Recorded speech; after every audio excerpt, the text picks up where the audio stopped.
હો રંગીલું પાટણ ઇન્સ્ટાગ્રામમાં છે પેજ વનવે ચાલે છે માર્કેટમાં ઓછી નહીં થાય રે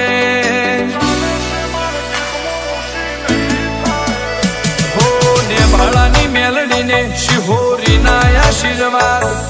માતાના લીધે દર્શન ભાઈ કરી રહ્યા છે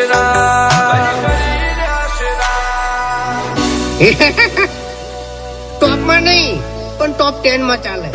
મારું રંગીલું પાટણ ટોપ 10 માં ચાલે હો પાટણ વાળાની અમારી ઓળખોણ અલગ 500 પાટણ રેવું અમારો ઘર જો મલક પાટણ વાળાની ઓળખાણ અલગ 500 પાટણ રેવું અમારો ઘર જો મલક હો પેલા ગૂગલમાં સર્ચ કરી